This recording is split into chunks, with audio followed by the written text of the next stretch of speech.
We don't want the genie to give away too much. And in our achievable scheme, we can afford to roughly give away the common information of user I to receiver I. And that's OK. Yes? Because the common information was decodable by everybody anyway. So giving away the common information is OK. However, the common information is not a quantity that is defined here. The common information is only my imagination. So I got to give away some quantity that is tied to the common information in the achievable scheme because I want to prove that our achievable scheme is good. And what can that be? All right, quiz time. What signal here in this picture, already given a hint already since I drew it this way, would contain something roughly correspond to the common information? So remember, what was our achievable scheme? Our achievable scheme was we have two parts, right? We have the private, which is received at noise level at the other receiver. And then we have a common, which is above that. So therefore, if I look at this signal, and I add noise to it, okay, this signal will reveal very little about my private information. Because the private information was embedded at the noise level. So there's very little information I give by giving this thing to the private information. But I can give you a lot about the common information. But that's OK, because I'm allowed to give away this information. So therefore, the sign information I give away turns out to be S1, which is this signal plus noise. Okay? And I give away this to the receiver 1. And equivalent, I give it to receiver 2. Okay. So what am I giving away here? I'm giving away essentially the common information of user 1 to receiver 1. So in this picture, what am I doing here? I'm essentially relaxing this constraint and this constraint as opposed to relaxing these two constraints, which is no good. Okay? And it turns out that if you do that, what do you get? We get a new interference channel. Okay? And this new interference channel has one sender and two receivers. Two antennas, I should say. So it's actually a single input, two output system. First, the original output. Second, the extra output, S1, which is a linear transmission of your signal plus this Z2 here. Okay? So this is a single input, two output, two interference channel. It seems that I'm making a mess out of myself here. Because I'm now creating an even more complicated interference channel. If I could not compute the capacity of the original channel, how could I expect to compute this? But lo and behold, we got a bit lucky here. Turns out that this channel, the capacity can be explicitly computed. And in fact, the optimal strategy for this channel is just to use Gaussian input here and treating Gaussian interference as noise. And that's fine. Okay? So now we go back to the picture and we compute the new bound. So the green curve was the old Z channel bound. It was tight here but loose here. This new bound is the reverse. It's tight here and loose there.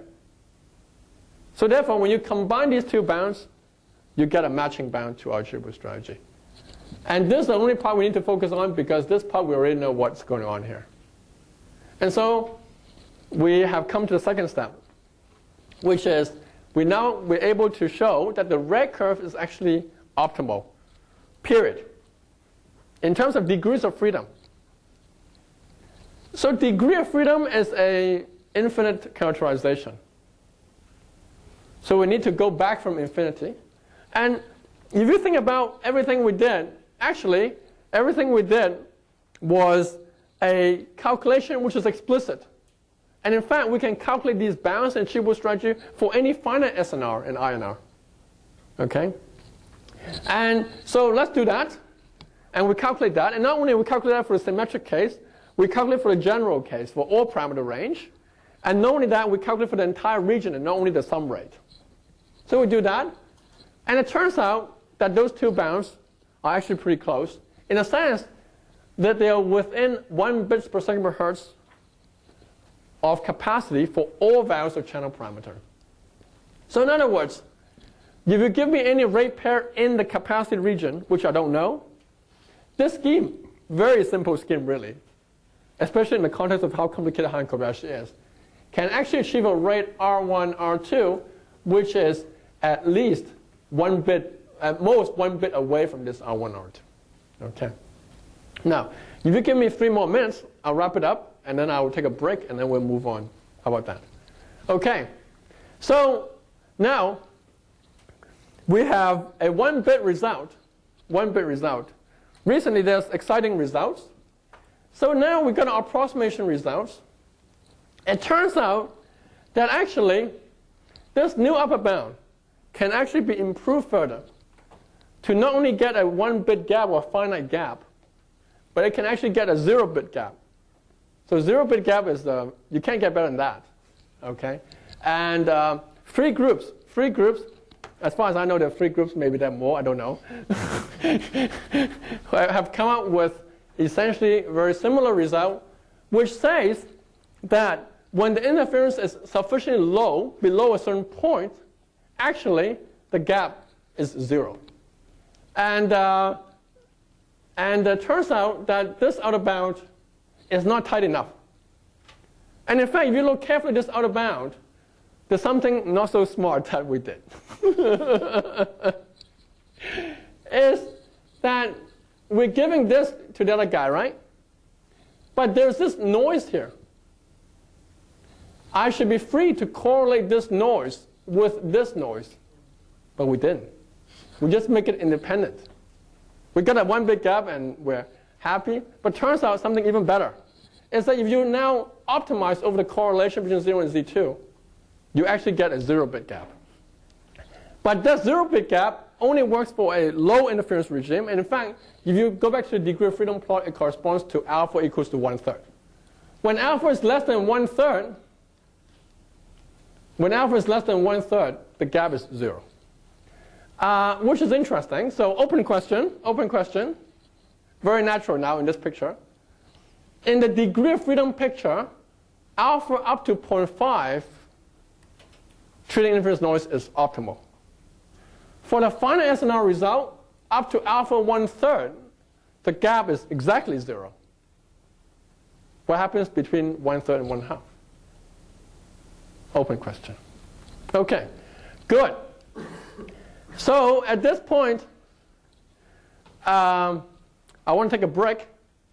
So at this point, we have these results here. And then I think they're pretty nice.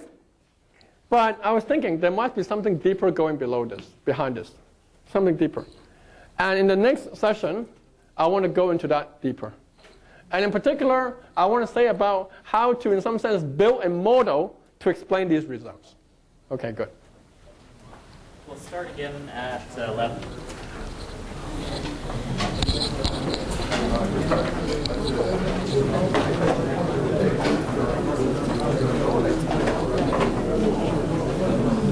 Can I take away these things? Yeah, let's make sure to turn them off so that they don't use up the batteries.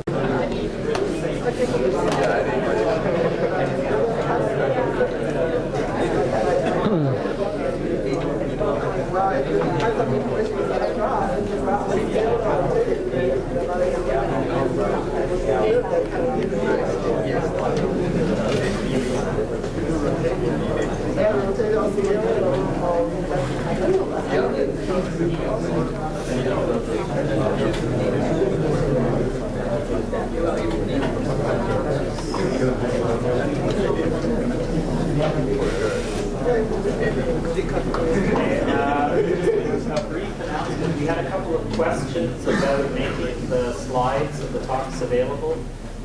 There's 2 things about that. We'll try to do that as quickly as we can in terms of the slides on the school webpage. But the slides will also be synchronized with the recordings and so forth. That's going to take a little bit longer, of course. but that will be available at some point as well. So just bear with us. Maybe we can get that done relatively quickly. We'll let you know, hopefully during the time of the school, when they get the speaker slides put on the website. Thanks. Okay. All right.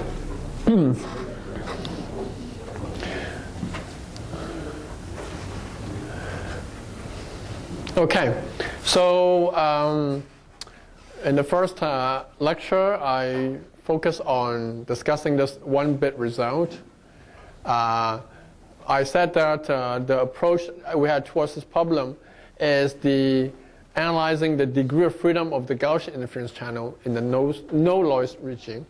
So someone asked me in the session break that, in fact, if you think about results, you can think of, I can completely forget about this degree of freedom business. I can present it in a different way. I can tell you exactly what the bounds are and what the Chibble strategy is. I can show you as one-bit gap. You can actually do the calculation.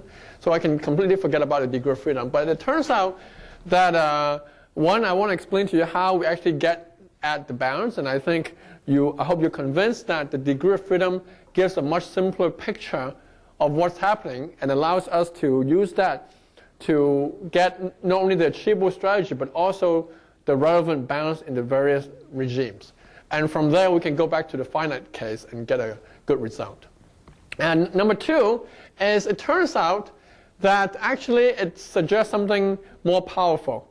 In fact, it turns out what this degree of freedom is really exposing an underlying determinism in the problem. So if you think about the high SNR or the low noise regime, essentially what it's trying to say is that even if the system is nearly deterministic, there's something interesting going on. And turns out that one can capture this by exhibiting an explicit deterministic interference channel, which captures exactly this behavior that we were talking about, this degree of freedom behavior we talked about.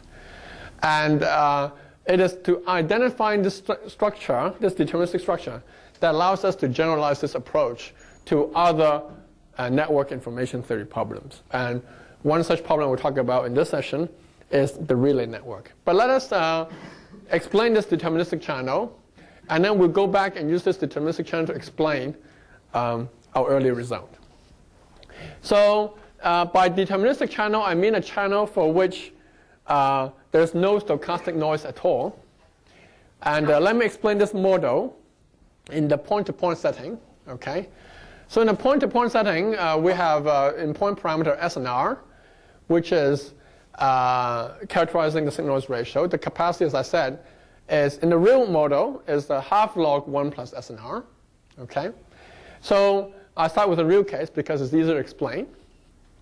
So if you look at this expression, actually one can give an interpretation of this expression at the high SNR regime in a very simple way.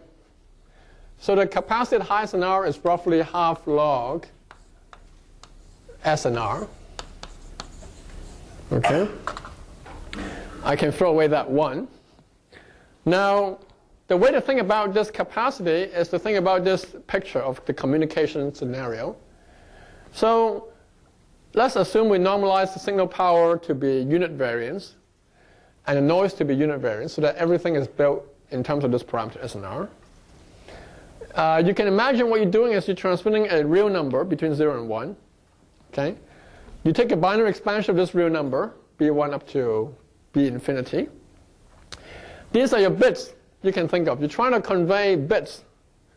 Now, if you have no noise in the system, of course, you can convey infinite number of bits. All right? But there's noise in the system. How does noise manifest itself? Okay? You can think of, if you think of square root of SNR as 2 to the power n, where n is an integer, then multiplying by square root of SNR is like shifting this number by n binary digits. Okay? So then you have B1 up to Bn on the left of the decimal point and Bn plus 1 afterwards. Now, and then you add some noise of unit variance, which is at the decimal point. So this is the noise level here. So essentially, these bits are now unreliable, and they cannot be conveyed as useful information. These bits are above noise level, and they can be conveyed as useful information. So roughly speaking, in this picture, you're conveying n bits of information. But n is precisely log of square root of SNR, which is the capacity. So you can interpret the capacity at a high SNR as the number of bits of shifts you get to the number. And so you can now build a deterministic model around that idea. And this model works as follows. At the transmitter end, you send a number. Each bubble here refers to the bits that you sent. And you can think of reading it downwards as the expansion of this number. So this is the most significant bit, second significant bit, and so forth. The channel attenuates the signal and exposes only a certain number of bits above noise level. So in this example, you have 4 bits above noise, 4 bits above noise level. And the least significant bits, the less significant bits, are truncated at the noise level and do not appear at all at the receiver. So of course, in the real system, there will be some stochastic, but we can ignore all that and just focus on this. So the capacity of this channel is trivial. It's of course n bits, the number of bits you expose. That's the capacity channel. And you can see that this n matches the AWGN high SNR capacity through this formula. N matches to half log SNR. So from this process, we are essentially simplifying the Gaussian model to a very simple deterministic model as a binary expansion. And n is basically proportional to SNR on the dB scale. Now, this half is a pain here, because I don't like carrying this half all around. But fortunately for us, in wireless communication, we are typically dealing with passband communication, where the signals is complex. So therefore, each of this can be thought of as one of the R and Q phase. And so I multiply by 2 to get log SNR. So later on, I'll express everything in terms of multiplying everything by 2 to get the number of bits per complex degree of freedom. So n here is the number of significant bits, and it's also proportional to SNR on the dB scale. So every time you increase the SNR by 3 dB, you get 1 extra bit, and that's exactly this given by this formula. If you double the SNR, you get 1 more bit. Okay? All right. All right. So now we can build up this model in the multiple access situation. Okay? And in the multiple access situation, we have 2 transmitters sent to a common receiver. And let's assume that the signal noise ratio SNR1 is bigger than SNR2. In the deterministic picture, here's the model that we propose to build to capture, to approximate the situation. So here I have 2 users. User 1 is further away, closer to the receiver, and user 2 is further away. So what's happening here? If you look at the point-to-point link, user 1, you can see 5 bits at the receiver. So n1 equal to log of SNR1 is equal to 5 in this example. User 2 is further away, and the receiver can only see 2 of its most significant bits, the weaker user, 2. Okay? However, now let's look at what happens. How do we capture the interaction between these 2 signals? These 2 signals are added up at the receiver. But since this is a stronger signal, the first 3 significant bits of the signal is observed clearly. The other guy's signal has weak power and therefore create no interference at these 3 bits. At the 2 low significant bits, you're receiving signal from both user 1 and user 2. And here there's interference. Okay? And I model interference by doing a modulo 2 addition of the bits. Okay? Modulo 2 addition of the bits. Okay. So, all right. So how do we use this channel to communicate simultaneously? So here's an example. So user 1, for example, can send 3 bits of information on its most significant bits without any interference to the receiver. Okay. User 2 can send these 2 bits. So here we can achieve user 1 3 bits, user 2 2 bits. Okay, so how do we actually implement this kind of scheme in the Gaussian channel. So you can imagine what's happening here is user 1 is sending some coarse information, coarse signal. Because it is sending signal at a very strong power, so the constellation points are separated very far away. This is given by the red dots. Okay? User 2 is sending information at a fine resolution, fine grain, because the power it's received is weaker. So it's only appearing as clouds around these red dots, which you can think of as the cloud center. Okay? So to actually get these rates, receiver 2 does the normal thing, which we know to be optimal for multiple access, is this idea of successive interference cancellation.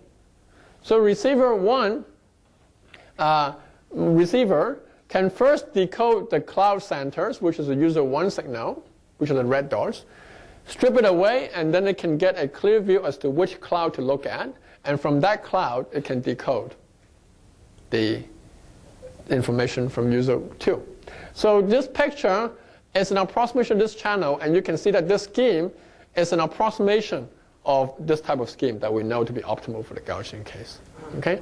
So I'll be using this channel quite a bit in the next 2 hours, an hour and a half. And so we should really think about these bits as kind of giving a notion of scale. At the highest level, you have bits, you have signals which are at very coarse scale. As you go lower, the signals are at a finer and finer scale. And to decode these bits, you can do some kind of successive interference cancellation. Okay? So that's the picture. Yeah? Because the noise is kind of, should we actually be looking at the number of bits available or something random instead of Yes, but, right. So in the high SNR setting, so basically you have the following situation. When the SNR is moderate or low, the noise is basically all over the place. Okay? And you cannot do this clean separation of clean bits and noise. When the SNR is high, you get a kind of a clean separation here, which is that the noise, which is at the noise level here, is essentially confined to this level. Oh, wow. Wow. Okay. So the noise is essentially confined at this level, and you get a pretty clean situation here.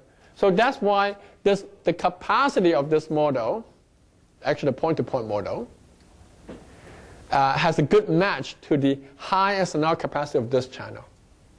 I'm not saying that the details of the exact situation, of course, if you have random noise, there will be always a chance that the noise is large that will go over all the bits. But what I'm saying is a good approximation to what's going on. So that when you come up with a scheme here, you can often use it to give you inspiration for getting a scheme there. Okay? We'll see that when we apply this back to our earlier problem. Okay? But of course, when you design a scheme here for the Gaussian problem, you have to worry about the noise. And that's why you need to do coding, of course. Okay. All right, so good. Multiple access, that's the picture. Now let's compare the regions.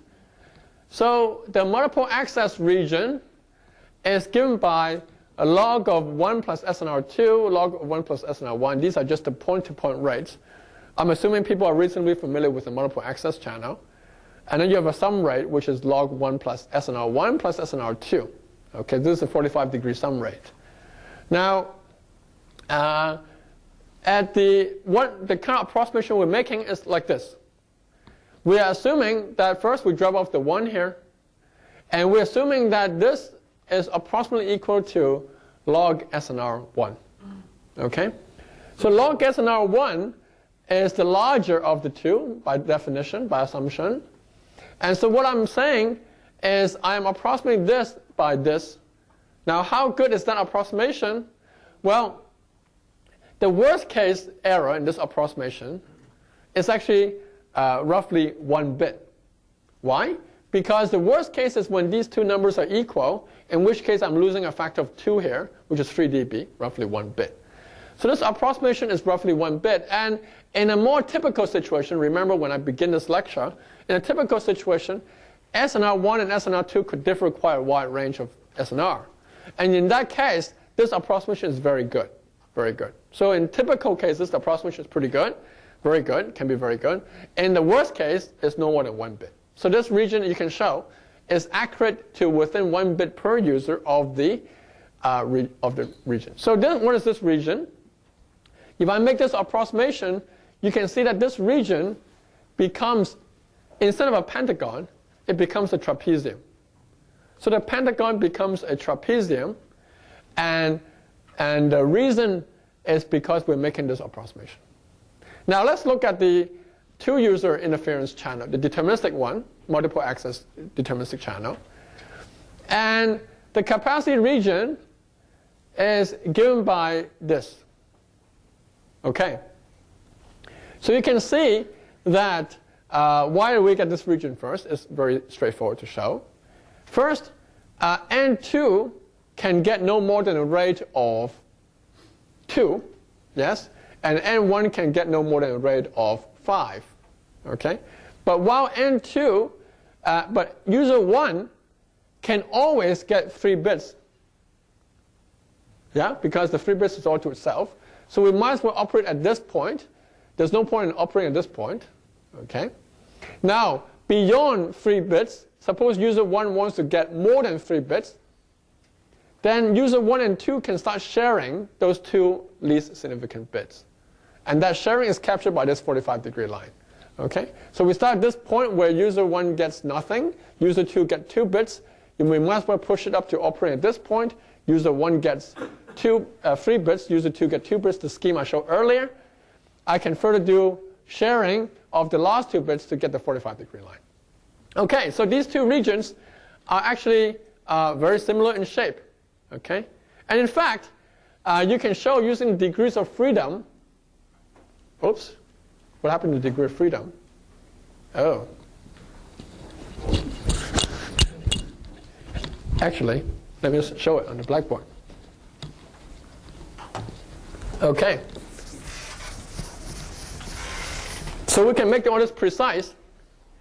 And in terms of the degree of freedom framework that I had earlier. So if you look at this channel, okay, and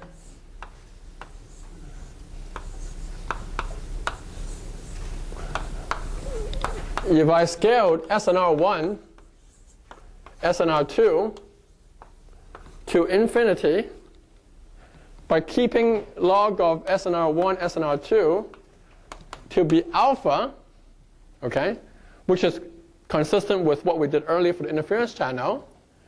If we take this limit, what happens is that this sum rate, what happens to this sum rate?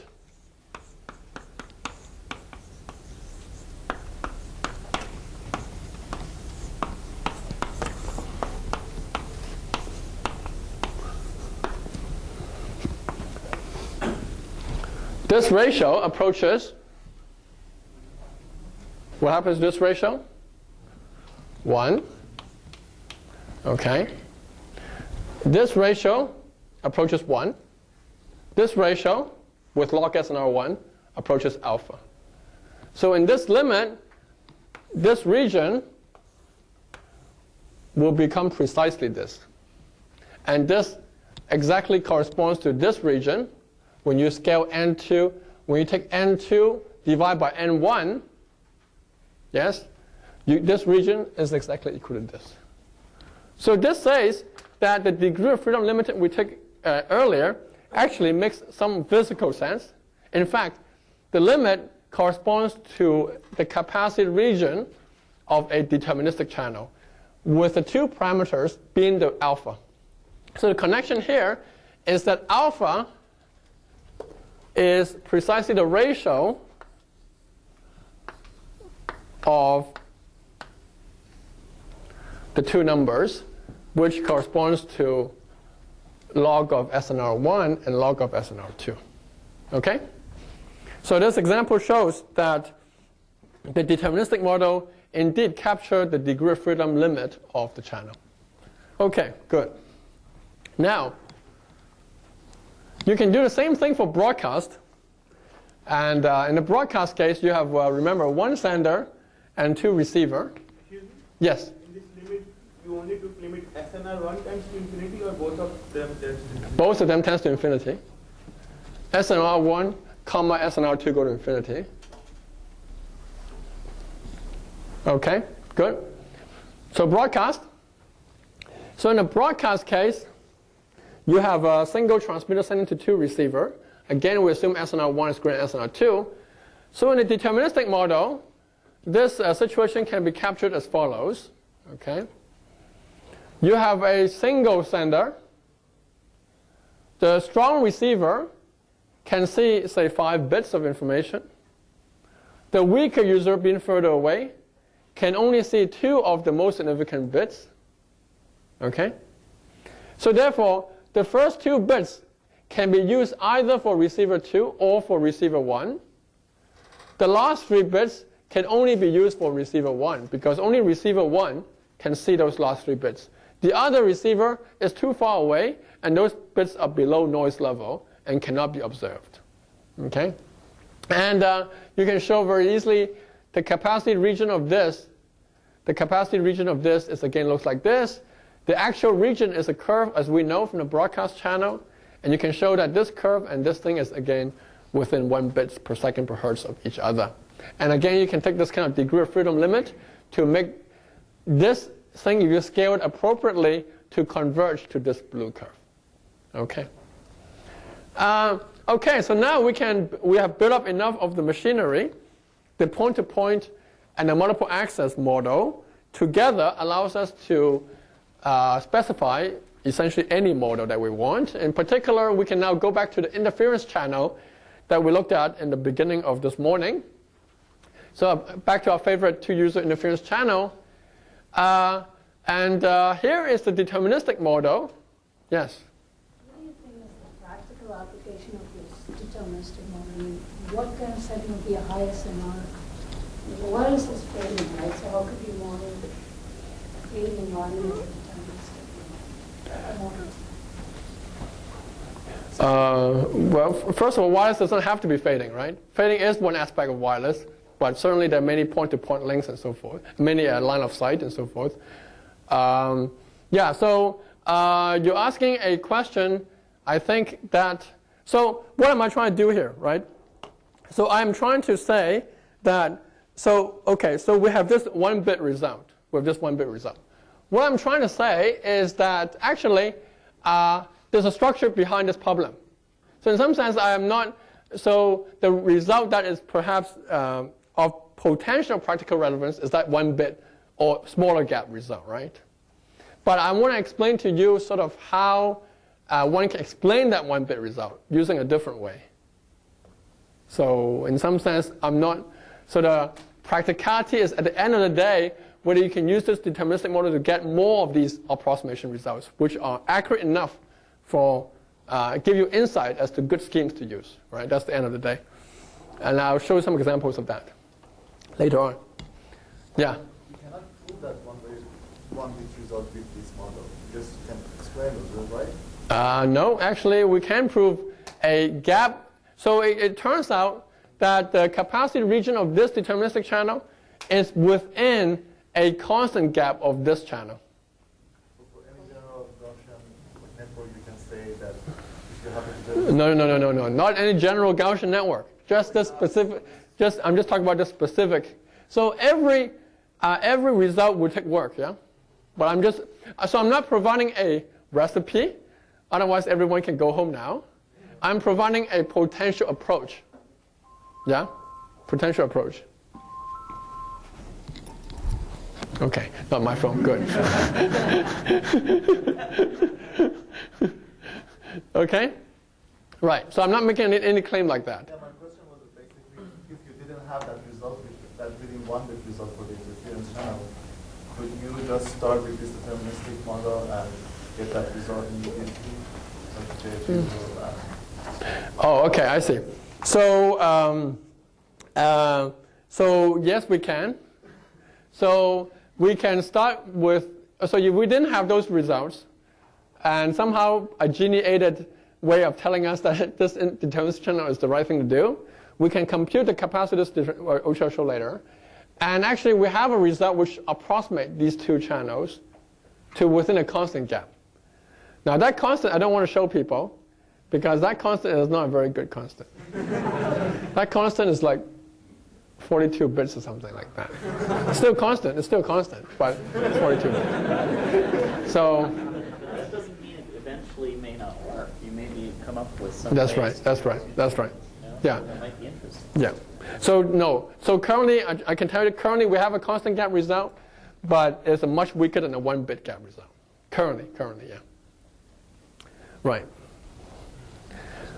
Good. All right. I hope you don't mind, like, have some interaction and so forth, because there's a cost to pay here. At the end, I may not be able to finish everything I need to finish, but that's okay, right? Yeah, that's okay, right? Yeah. Okay. All right. Any questions? Good. All right. Okay. So we built this deterministic model from the multiple access and the point-to-point model that I already talked about. And here it is. I transmit a signal. My own receiver receives a certain number of bits. The other receiver receives a certain number of bits. And in this example, I have 3 bits at the direct link and 2 bits at the cross link. Okay? So a quiz. This corresponds to a particular value of alpha. What is alpha in this example? Alpha is 2/3, yes? Because 2 corresponds to m, the INR in dB scale, n corresponds to the SNR in dB scale. So the ratio of m over n is the ratio of INR and SNR.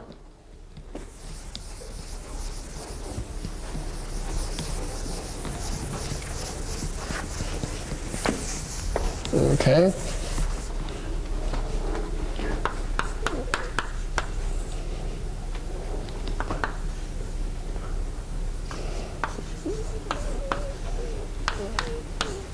Okay, so this is the connection between all these parameters here. Okay, so we have a deterministic model of the interference channel. So in a symmetrical case, we have 2 parameters, SNR, INR, and we have the correspondence between these parameters. So, okay, good. So can we compute the capacity of this channel? Now,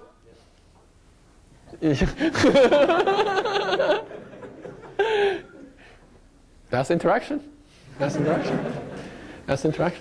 So if you look at all these examples we talked about earlier, it's trivial to compute the capacity of these channels. Like you can, even a high school student can do this, right? You have 5 bits and 3 bits this guy can see. The 2 bits are shared between these 2 users. It's pretty clear. Okay, all right, I won't go that far. Gerhard is laughing at me at my high school analogy here. All right, undergraduate. Now, for the interference channel, however, it's not totally trivial matter. But fortunately for us, there was a paper by Algamar and Costa. Algamar and Costa in 1982 has actually computed the capacity of this channel. Actually, it's a very important paper. However, if you go in Google Scholar, there's a total citation of maybe 11. I don't know how many of his own citation. But so it's obviously not a very paper not paid a lot of attention to. People should. And the reason is because this is the only result that I know of that computes the capacity and showed that Haring-Kobayashi is actually optimal. Period. And that's an important result, very important result. And this is the problem they looked at. So we should go back to the history.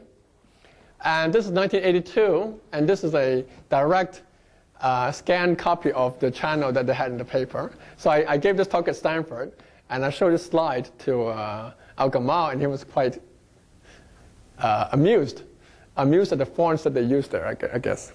So here's the channel that they looked at. Very interesting channel. So it's an interference channel. And these functions F1, F2, and G1, G2 are all deterministic functions. So this is a deterministic interference channel. Okay? Now, and they made a very special assumption about this. So this is a general, actually you can model any deterministic interference channel through this function. So turns out that they don't know how to compute the capacity of this channel in general, for general G and general F. However, they made a further assumption. And the further assumption is the following. They say that if the decoder, based on the receive signal Y2, also knows X2, then from X2 and Y2, it can always reconstruct V1. Now, that is not true in general for any F2 function, but they made this assumption. Okay? In other words, essentially, given V2, X2 and Y1, V1 is given X2, V1 and Y2 is a bijection. V1 and Y2 is a bijection. Okay, so they made this assumption, and they showed that Han and Kobayashi with V1 and V2 as common information is optimal. Now, if you look at this result, it is pretty obvious to me, although he denies it, that they constructed this example to show this result. He denied it completely. He claimed that, oh, many years ago, I forgot already. But if you look at it, what's happening here? The only thing that this decoder sees is V1. So therefore, if there's any hope of proving Kobayashi is optimal, it will be this channel. Because V1 is the only thing that is exposed to the receiver. So obviously, this is a very natural candidate for being a common information, for being the part that the receiver can decode. Okay?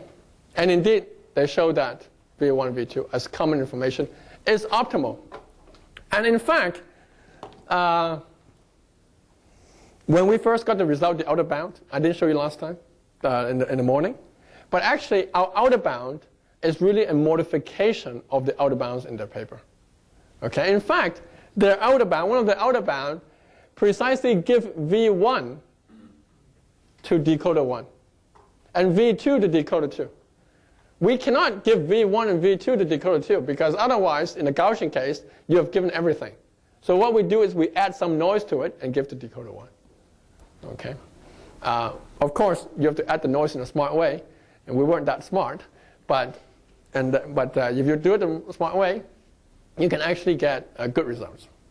And in some sense, the basis of our outer bound is this picture here. And actually, now, so at that point, we never really had a deterministic channel in mind. We only sort of recognizes that this channel, this problem is relevant to our problem. Now, you may ask, how do we dig up this paper? How can we become the 12th reference, 12th citation of this paper? How is this problem relevant to the problem that we were looking at earlier? Well, if you think about it, what is going on here? Encoder 1 is sending X1. Okay? Part of X1 through this function G1 is exposed to the receiver. Because this receiver can decode its own message, so it can actually see V1 after it decodes its own message. So this part V1 is completely exposed deterministically, clearly, visibly, to receiver 2. There's a part of X1 which is completely invisible from receiver 2. It is the part in X1 which cannot be recovered from V1. So therefore, there is an explicit separation of X1 into two parts, one completely visible and one completely invisible. And that's where the common and private get assigned in this problem. In our case, we don't have a very clean split, but we have an approximately clean split. Because we're saying the part of X1 which is above noise level at this receiver is visible, very clear. The part which is below noise level is somewhat unclear, murky. Not completely invisible, but somewhat unclear. And that's how we did the split. So therefore, we were able to connect up what we did there in that achievable scheme and this paper and modify the bound to get out of bound here. Okay. However, at that point, we actually did not have a very specific deterministic channel. We only had the connection at the bound level only subsequently, when we worked on the relay channel with my student Salman Avista-Mayer, did we come to this deterministic channel. But now I'm sort of reversing history and using the deterministic channel to explain the result. Okay, so if you look at the paper, they have an expression for the capacity, or in terms of entropy of the output and conditional entropy of the output. Now let us apply this general result to our channel. Okay, so in our channel, we have x1, x2, and v1 and v2 is just the bits in x1 that is exposed, that is visible at the other receiver. Okay, so x1 here, v1 is the least significant bit in this example seen at y2. Yes? And v2 is the part of x2 which is seen at receiver y1. So let's check if the condition is met. Well, if I tell you what y2 is, and I tell you what x2 is, certainly you can reconstruct v1. So essentially this reconstruction function works, and it's essentially due to a consequence of the linearity of this channel here. The linearity of this channel here. Okay? So we were lucky, and in fact, their condition, which they actually, I swear, was constructed to make Khan Kobayashi work, also works for a channel which is in some sense motivated, connected to the Gaussian channel. So that was a blessing in disguise. And now Abbas, every time he sees me, he says, yeah, we had this Gaussian channel in mind 30 years ago. That was what we were going for. Okay, Abbas, good for you. All right. So, the good thing about this specific model is that not only you can write out in terms of expression, in terms of optimizing of input distribution. For this model, actually, it's very easy to compute this optimization because all these entropy are output of a channel which is a finite field channel. So what is the structure of this model is that the output is always a linear transformation of the input in the finite field, in the binary finite field, actually. And so if you look at all the optimizing input, it is optimized by essentially making the output or the conditional output uniform. And you can always achieve this by making the input uniform. And that's one of the beautiful things about finite field models that is sort of catching attention, particularly from the network coding point of view. I'm sure Muriel has talked a bit about that yesterday. Not completely sure, but I would imagine maybe. Yes. Sorry. Yes. Isn't there, shouldn't we check the carryover of that summation on the collision? So I do not use carryover. Okay? So there's no carryover here. Each addition is a component-wise modulo 2 addition. Okay? The carryover that I ignored essentially is somewhat similar, although not completely the same, as this approximation. So carryover means what? It means that 1 plus 1 is equal to 2, right? Mm-hmm. Here what I'm saying is 1 plus 1 is equal to 1, essentially, right? So essentially what I'm saying is that if you have carryover, then your output alphabet is bigger than your input alphabet. Okay? But it turns out that is a very big problem of the Gaussian channel.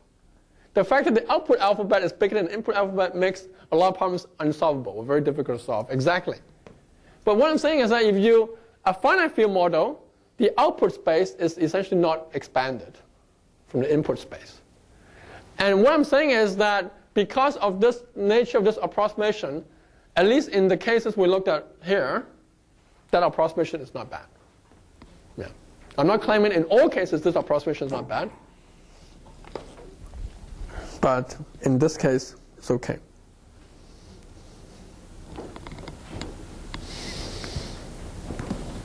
Okay. Yes, you have a question? Or?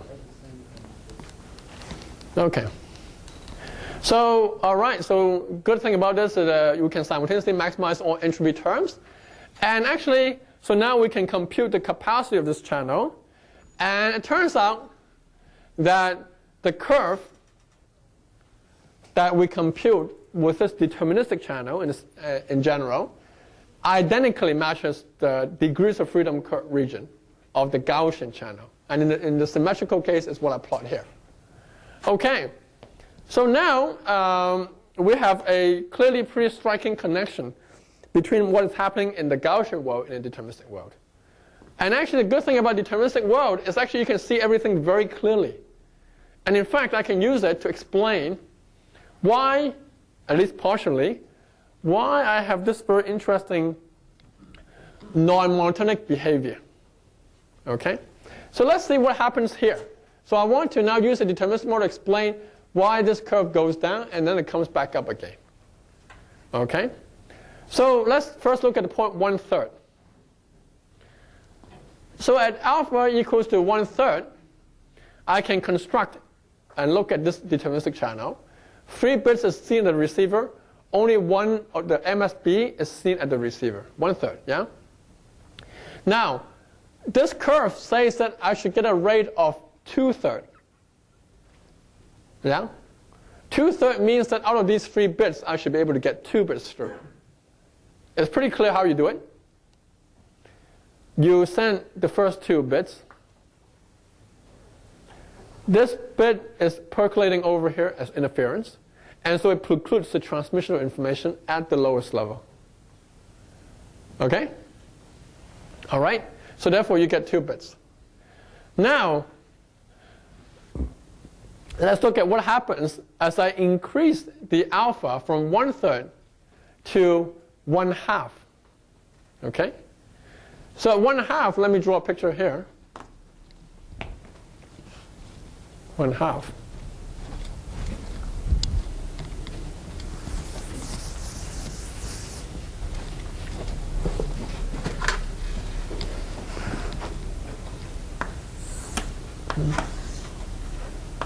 So at 1/2, the transmitter sees 2 bits, the receiver sees 2 bits. Okay?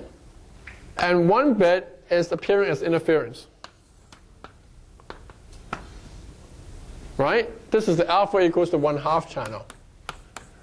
2 bits at the SNR, 1 bit at the INR. Okay? So how many bits of information can I get through here? Well, I can continue this strategy. Okay? And here, I'm using this bit. I'm using this bit. So this appears as interference here and therefore precludes this bit. And this bit appears as interference and precludes this bit. Okay? So therefore, at alpha equals to 1/2, I get a rate of half. So what is happening? What's the in common of these 2 strategies? In both strategies, okay, I am treating this interference as though the noise floor is being raised. So therefore, this is analogous to the strategy of what? Treating the interference as Gaussian noise, raising the noise floor.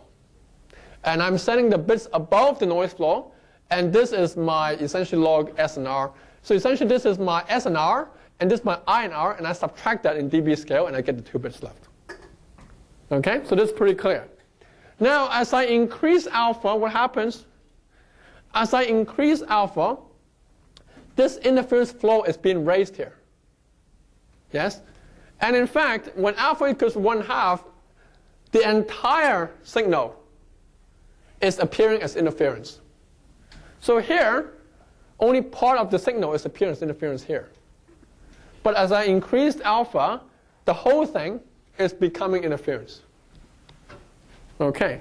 Now, let's look at what happens if I push alpha to be even larger than 1/2. Okay? And this alpha equals to 2/3. So when alpha equals to 2/3, you have this situation. Okay? 3 bits is observed at the receiver. 2 bits observed at the other receiver. So here, we get a rate of 2/3. Now, let's see what happens if I treat interference as noise. Okay? So when I treat interference as noise, I can send here. The interference flow is here, and I treat this as interference, and I don't send these bits. So this is 1 bit out of 3 bits. But we want 2/3, so we want 2 bits. How do we get 2 bits? It's pretty clear. How do we get 2 bits, right?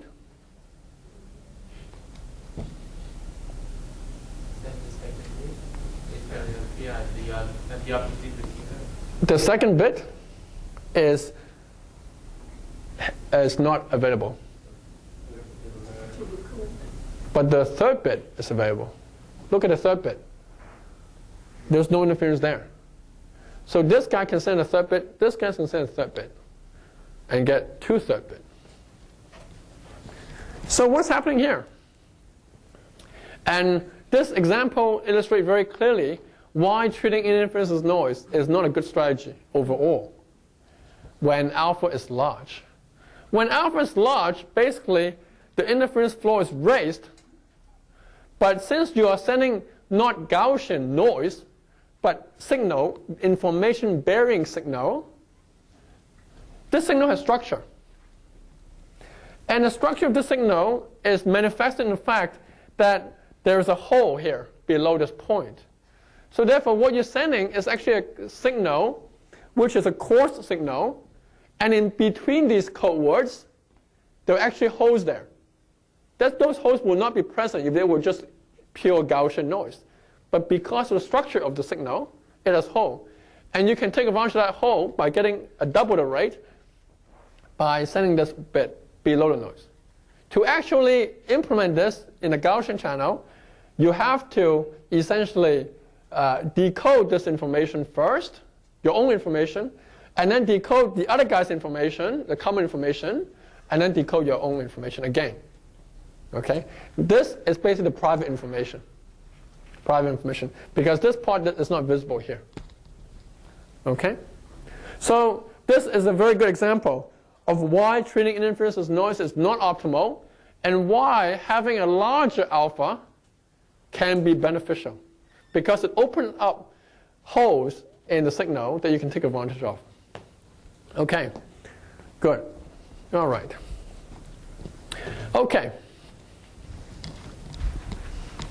So, so good. So I think this sort of gives a good explanation for our 1-bit result in terms of this deterministic channel.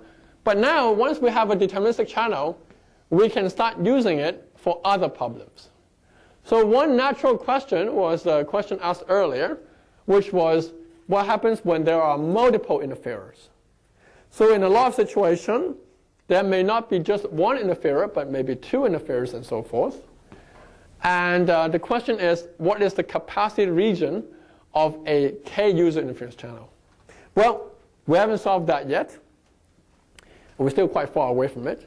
However, we solved a special case, which is quite interesting, I think, on its own merit. And this is the problem of many-to-one interference channel. So here I have a single point-to-point link, which is facing the interference from multiple links. And these links have receivers which have no interference from anyone else. So this is a generalization of, you can think of the Z interference channel, where you have one-sided interference. But in this example, in this case, there can be multiple such interfering links. Okay? So we can build a deterministic model out of that. Okay? And it turns out that this channel, you can compute the deterministic capacity exactly. It's not too difficult. But what is more interesting is we can actually use the scheme. We can use the scheme here to show that you can achieve the Gaussian capacity to within a constant gap. And what is more interesting is that it actually showed that you need some new ideas here in terms of achieving capacity. Okay, so let's look at this example, and we'll see something interesting here. Okay, so this is an example of a 3-user many-to-one interference channel. And here we have the deterministic case. Okay? So this is a operating point on the boundary of the deterministic region. So user 1 is sending 1 bit. User 1 is sending 1 bit, user 2 is sending 1 bit, user 0, the special user, is receiving interference at the most significant bit. It is sending 1 bit at the bottom. So it turns out that the capacity achieving scheme here is very simple. It's always at each level, you either decide to give that 1 bit to the user 0, or you allow all the other users who interfere at that level to send at that level. That's it. It's very simple. Now let's look at this situation here. Okay, here there's an important idea, which is actually useful in many other problems. It's called interference alignment. Okay, so here you see it. We're actually getting some gain here because these two users are both sending 1 bit, so you get 2 bit. But the interference they create at receiver 0 is only 1 bit. So you're getting a double improvement. Because before, when you have 2 users, every 1 bit you see at the receiver is costing you 1 bit. Here, this 1 bit is only costing you half a bit. Okay? So it's the interference alignment idea. Interference is aligned at the MSB. Now, the question is, though, can we actually mimic this for the Gaussian channel? Okay? So, to mimic it for a Gaussian channel, you basically try to mimic this kind of strategy. And suppose, okay, so let's recap what we showed earlier.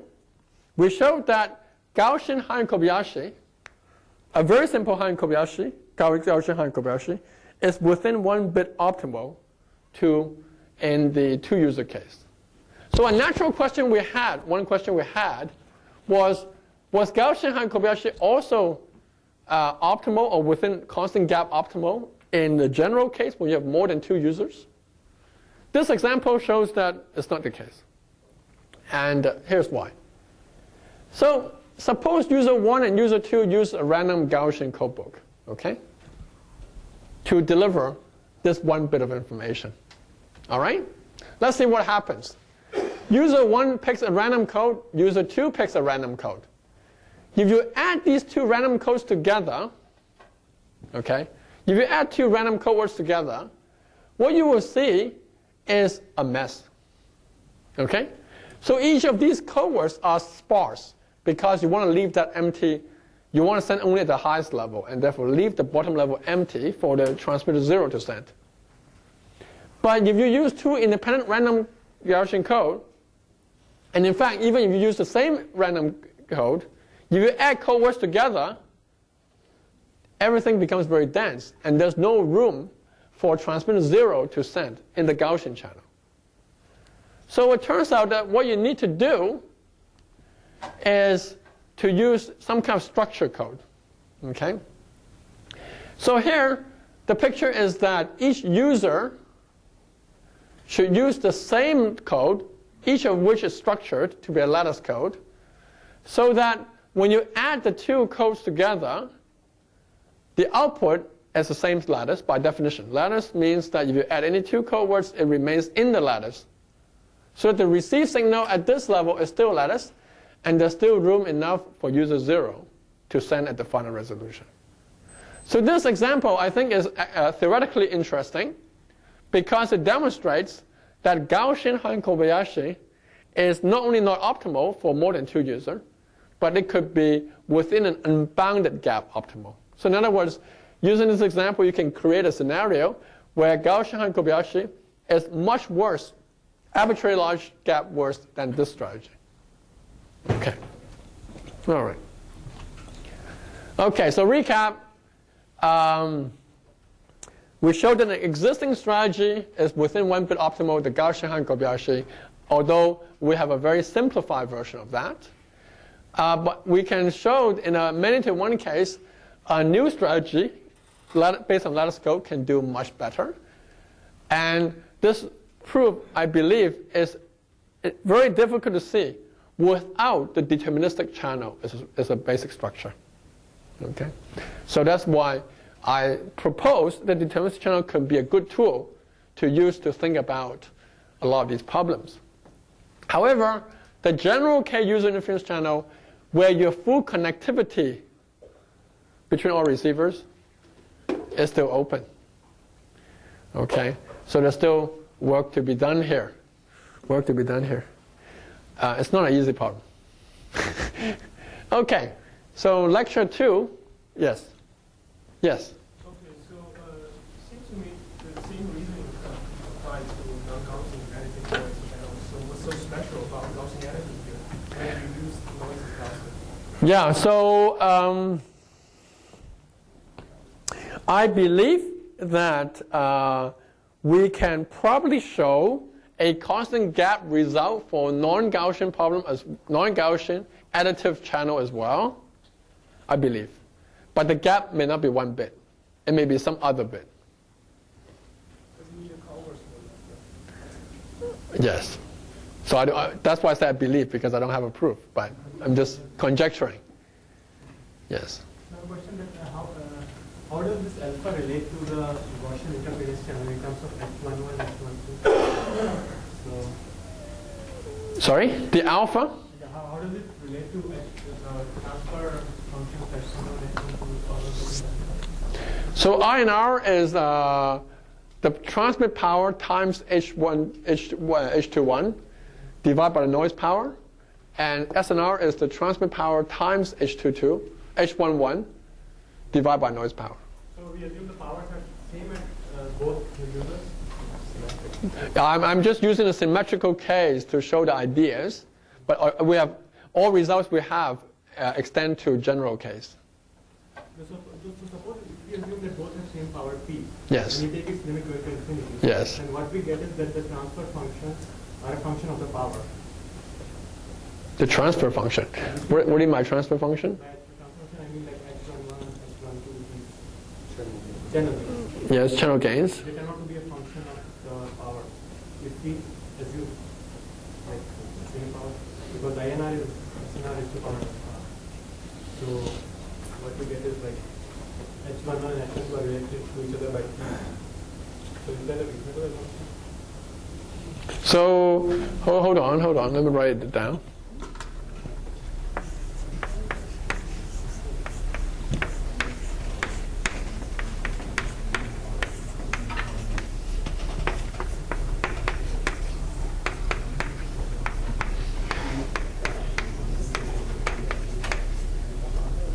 Okay.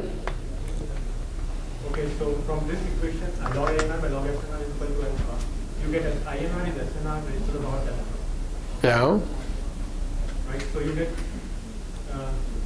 INP at 21 square by N0 is equal to P at 11 square N0 raised to the power alpha.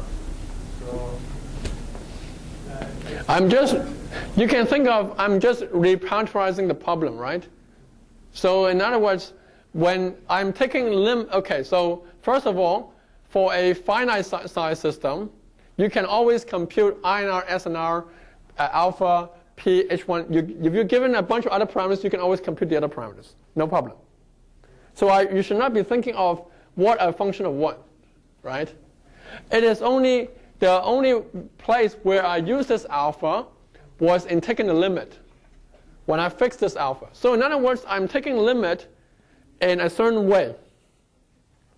And what I'm claiming is essentially, and I think is both by the result, that this way of taking limit is a fruitful way. In a sense that as I vary over alpha, I'm essentially doing a good coverage of the parameter space. Because to me, at the end of the day, you want to get some good insight about finite SNR and finite INR system. Okay? And at the end of the day, you want to get some like 1 bit or half bit or 0 bit result even. Okay? So to do that, the first step I took this morning was essentially to find a good limit. And this limit, although it seems a little bit weird when you think about it first, but what I'm arguing is that this limit is no more weird than other limits.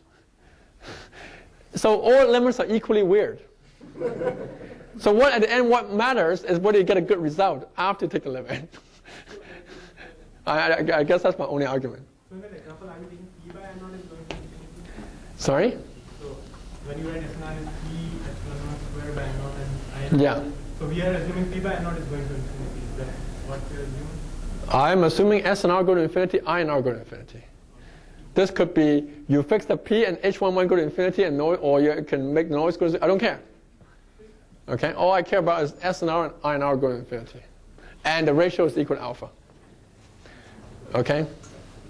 Nothing isn't the same problem as the Gaussian problem. It seems to be a bit different. Oh, you are worried? Okay, wait. So first of all, I took this limit in the Gaussian problem already. This limit was meaningful only in the Gaussian problem. In a deterministic, there's no limit. It's just a deterministic channel. There's no limit of any sort. I'm thinking the Gaussian problem, if you suppose fix n not equal to 1, and then you fix h11 and h12 squared, then it is not similar to that problem. Maybe we can take this offline. We're doing a lunch break. We can chat a little bit about that. Okay. All right. Okay, now I'm at 12:06. Yes? Quick question. So this general K-user interference channel, is the deterministic version known, or is that also open? Also open. So in the general K-user deterministic channel, we're not sure about the connection between this particular deterministic channel and the Gaussian one. And we're not sure how to compute the capacity of the deterministic one. So we're not sure about many things. We're just not sure. What about the PPC? Sorry? What about the PPC? We can't even, so free user interference channel, we still do not know degrees of freedom. Pretty bad. Pretty bad. We're getting there. Oh, we're getting there. Wow. Wow. I'm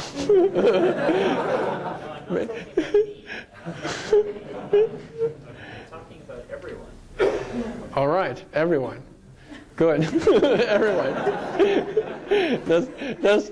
I should say that there's comfort in numbers. Everyone. Yeah.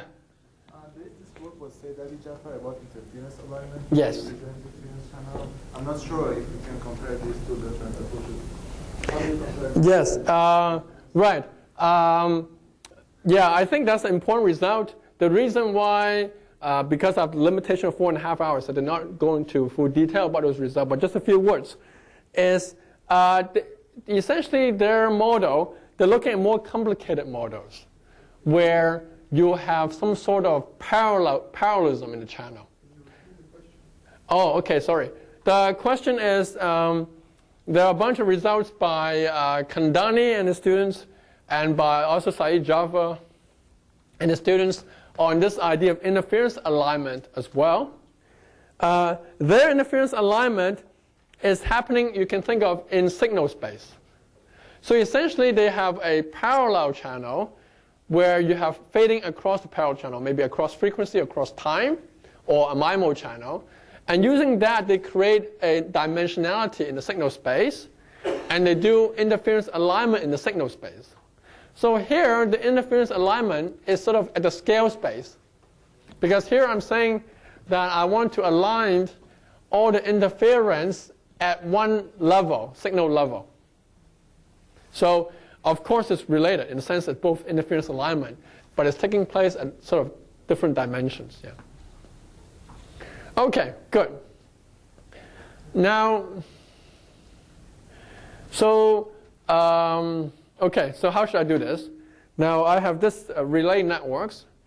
Should I continue or should I? I would go at the pace that everything sort of said as. Okay, so what time do we break for lunch? What's the? At 12:30. Okay, so I'll probably go through about half of this and then we'll continue on after lunch. Yeah. Okay, good. All right. Okay, so I promised the second part of the lecture was on relay networks. So we're focused on basically the interference issue. Relay networks is another interesting area where, so in this picture here, I have a source destination node, and I have a bunch of relay nodes in the middle, which is helping out with the communication. So this is the definition of a relay network that I wanted to work on this, for the next hour. So the characteristics of this problem is one, you only have a single source. and a single destination. Turns out a single destination is not as important, but let's just focus on this scenario. 2, the relays are helping out the source and destination to help them transmit information to the destination. So there's a cooperation aspect to this problem, which is not present in the interference channel. Interference channel, there was no cooperation. Everyone is on their own. Okay. What is the capacity of this channel? This is a long-standing open problem. And the history of this problem is that first it was proposed by von der Meulen, so-called relay channel. So whenever you hear the word relay channel, it usually means the special case of this network with one relay node, only one green node. Sorry? There's no direct link in this diagram, but there could be. Yeah, it's just a diagram. I'm sorry. Yeah, it's a bit far away, so yeah, there could be a direct link to the destination as well. Good. Okay, the general problem, single relay channel, is one relay node, source sends to the relay destination, but there can also be a direct link from the source to destination. Good. Actually, that turns out that's a good point. Turns out to be a good point. As we'll see later. So, Carryover Al-Gamal, in a landmark paper, 1979, Abbas Al-Gamal told me it is his last paper he wrote in information theory before he left the field. He spent all his energy writing this paper, and after that he said, I'm done. I'm out of here. So he came back 20 years later. Or maybe not 20 years later. Yeah, about 20 years later, I would say, yeah. Okay, so in this paper,